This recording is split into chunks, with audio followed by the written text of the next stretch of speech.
शादी या सजा। कहानी घरेलू हिंसा की। रात के 9 बजे बज रहे थे।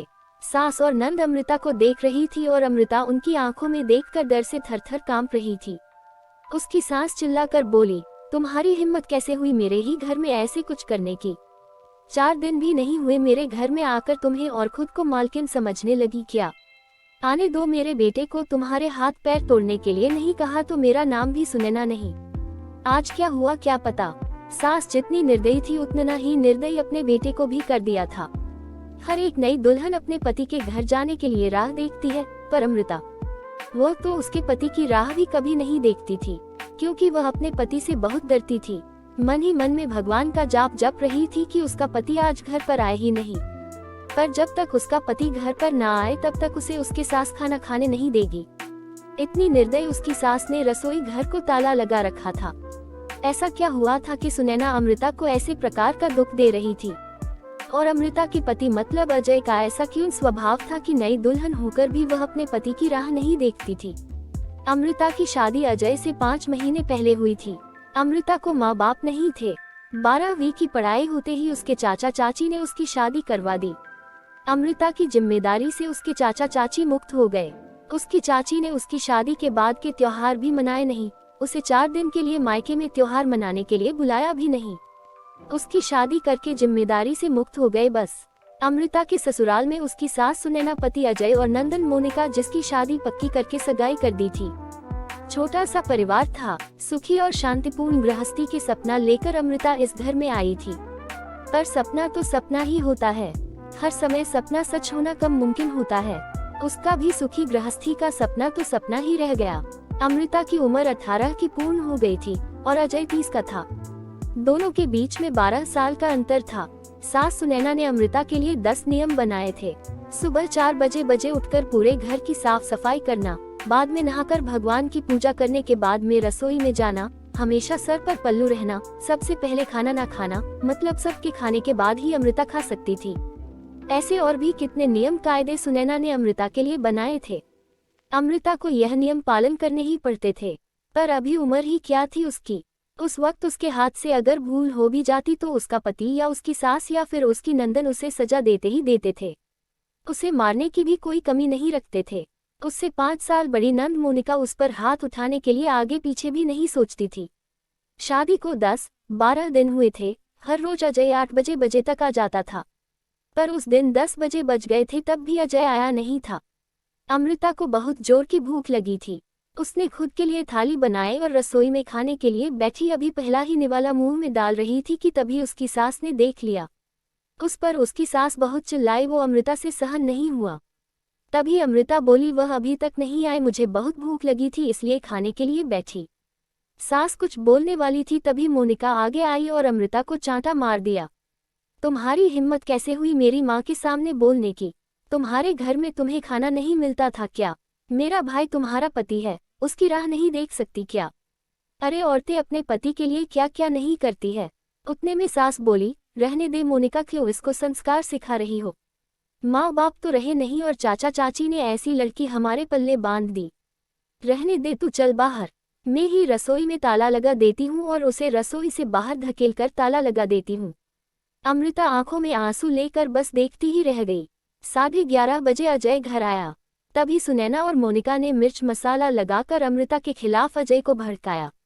वो तो माँ का भक्त। इतना ही सुनकर उसने गुस्से में आकर अमृता को थप्पड़ मारा। उसे उस दिन खाना भी मिला नहीं। अभी आज की ही बात ले लो। अमृता रसोई घर में खाना बनाकर सुनैना और मोनिका को खाना दे रही थी। दोनों हॉल में टीवी देखते देखते खाना खा रही थी और इधर अमृता एक एक गरम गरम रोटी उनको परोस रही थी। आज सुबह अमृता को सिर्फ एक ही रोटी उसके सास ने खाने को दी थी।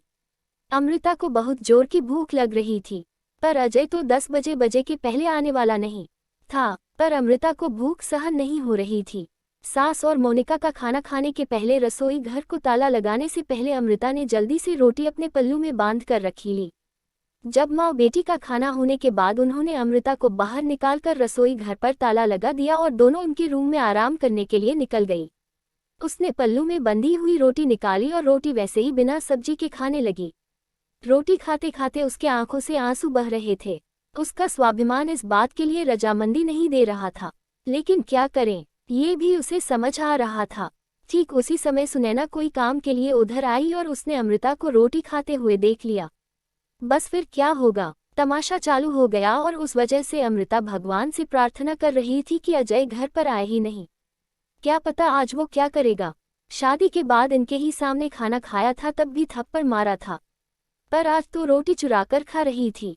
थोड़ी देर बाद अजय घर पर आया तो अमृता का दिल जोर जोर से धड़कने लगा, डर के मारे पसीने से भीग गई। कुछ ही मिनटों बाद अचानक से अजय का जोर से आवाज आया, अमृता जल्दी बाहर आओ। अमृता डरकर थरथर कांपते हुए बाहर आई। देखा तो सास अभी भी शेर की तरह उसकी तरफ देखकर गुर्रा रही थी।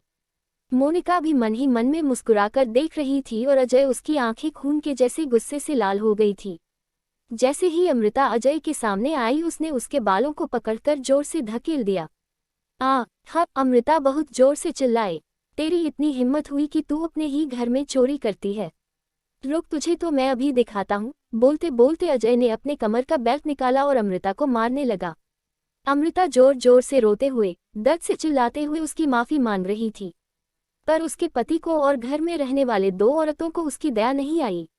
अमृता को सहन नहीं हो रहा था, तभी उसने अजय को धक्का दिया और घर के बाहर भागने लगी। तभी अरे पकड़ो उसे, बाहर कहाँ चली? सुनैना अजय को बोली। तभी अजय बोला, जाने दो माँ, भाग भाग कर कहाँ जाएगी? कहाँ उसे पालने के लिए उसके मायके वाले हैं जो उसे संभाल लेंगे। आएगी वापस घूम के, यहीं पर जाने दो उसे। पहले मुझे खाना परोसो, मुझे बहुत भूख लगी है। अजय का बोलना सुनकर सुनैना ने अजय को खाना दिया और आज भी सभी खाने के लिए बैठे, पर अमृता की याद किसी को भी नहीं आई। बाद में थोड़ी देर बाद अमृता घर में आई। उसे देखकर तीनों राक्षस जैसे हंसते हंसते उसके सामने खड़े हुए। आ गई क्या वापस महारानी? क्या हुआ, मायके वालों ने घर में नहीं लिया? सुनैना ने उसे टोंट मारा। तभी अजय उसे बोला, जब तक तुम मेरे पैरों पर अपनी नाक नहीं रगड़ती तब तक मैं तुम्हें घर के अंदर आने नहीं दूंगा। मुझे धक्का देकर चली गई थी ना? हाँ भैया, इतनी जल्दी से माफ मत करना। अब अगर इसे माफ किया ना तो कल ये सिर पर चढ़कर नाचने लगेगी। ऐसी लड़की का क्या भरोसा?